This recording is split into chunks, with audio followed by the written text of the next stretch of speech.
suvažiavimą ir kadangi jis visi susirinko, kviesčiau visus pradėti mūsų darbą valstybės himnu, tautinę giesmę.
Mes savo puikų suvažiavimą pradėsime gražių tautininkų šeimos pasirodymu. Tai garsus etnomuzikologai Kirdos, Arvydas, Gailiūtė ir dukra Elenutė. Kas dažnai jūs matote televizijose, jie yra mūsų tautininkų šeima, muzikoje, dainuojanti, paskambėtinė.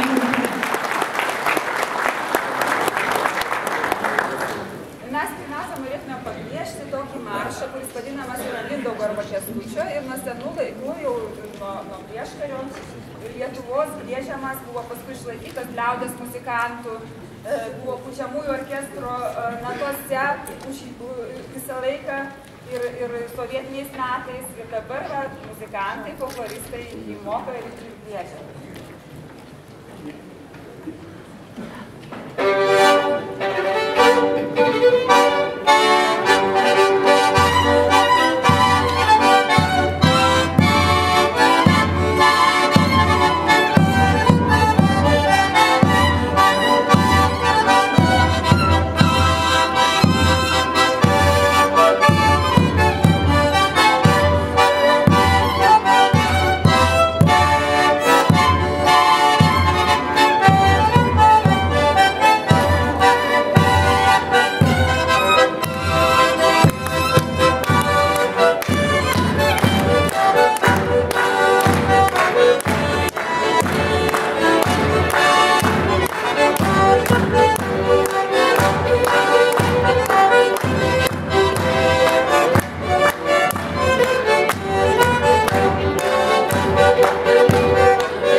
gerai viskas sektųsi, tai reikia duoti pipirų, ar ne? Tai mes dabar tokią polką pagriešim. Elenytė grieš. Čirų, čirų, duok pipirų.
Kad tai tikrai nepasidaryti vėl Lietuvoje.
Kalėdos. Atvažiuoja Kalėdos, tai visi kartu pagiedokim. Paskutinė. Folkloristų norėčiau paprašyti, kad padėtų. Pavyzdžiui, Dalia, pavyzdžiui, Inija, Jonas, ateikit man padėti. Atvažiuoja Kalėdos do Kalėdienė. Kadangi yra, kaip ir visi normalūs žmonės, turi žmonas, tai Kalėda irgi žmona turi. Greitai, pradėk. Greitai. Tai paskutinis kūrinėlis, dabar nebesakysiu. Greitai. Ja, tai jūs čia. Prašom. Aš čia.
pedagogas suprato, kad muzika gydo sielą, kelia ją aukštyn.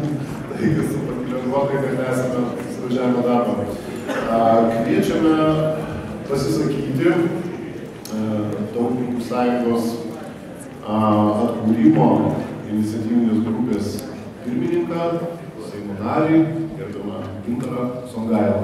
Prašom.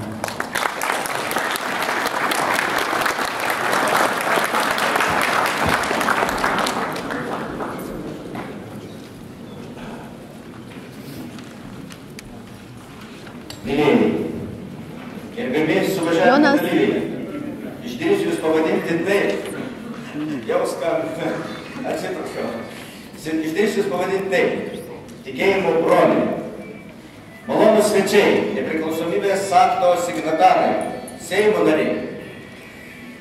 Atėjo ypatingos dienos.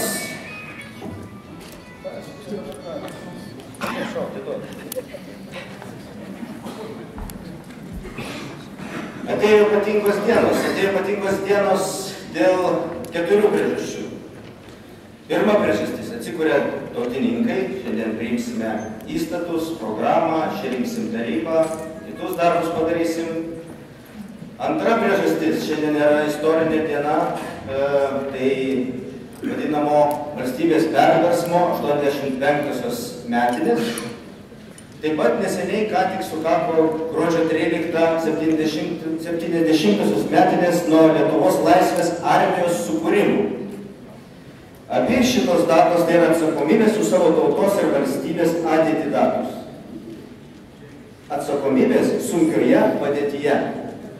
Ketvirta priežastis kaip tik ir yra, kad esame sunkioje padėtyje. Ne tik tai, kad patys silpstame, bet ateina sunki pasaulinė depresija. Tos depresijos priežastis yra dažniausiai vertybinis. Sociologijoje vadinama anomija, kai griūna įprastos vertybės, tvarkos. Deja, mes ir patys kartais ginčiamės šiandien, ar valstybė remia kultūrą, pavyzdžiui, ar kultūra remia valstybę ir panašiai. Visokių nesusipratimų. Tai tos nesusipratimus kaip tik mes, tautininkai, mėginsime padėti valstybėje tvarkyti. Mes šiandien patvirtinsime pagrindinės politinės nuostatas ir tikiu, mūsų žodžiai nesiskirs nuo darbų. Nes turi laimėti pasitikėjimas, nes turi būti pateisintas tautos ilgesys. O darbai mūsų laukia nepaprasti. Tautos ir valstybės stiprinimas, ūkio ir pažangos gaivinimas, nacionalinis saugumas ir tautų bendradarbiavimas. Visą tai apima 2 žodžiai – tautos gerovė. Tai turėtų būti visų partijų tikslas.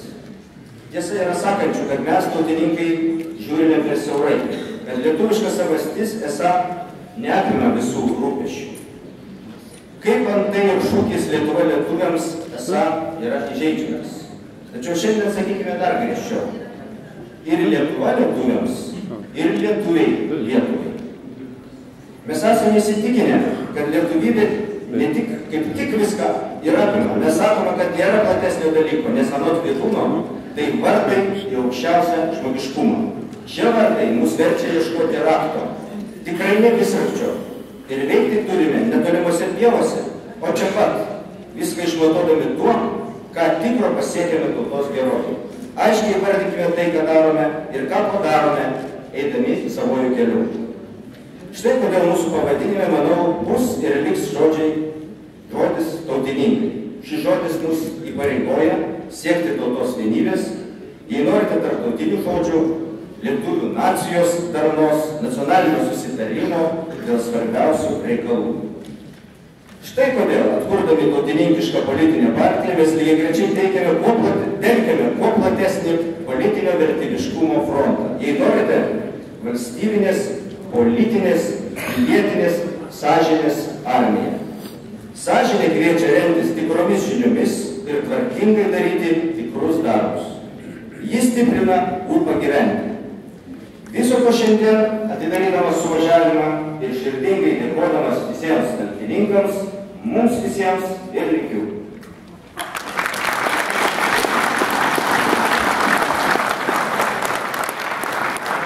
Dėkui gerbiamam Vydūnui.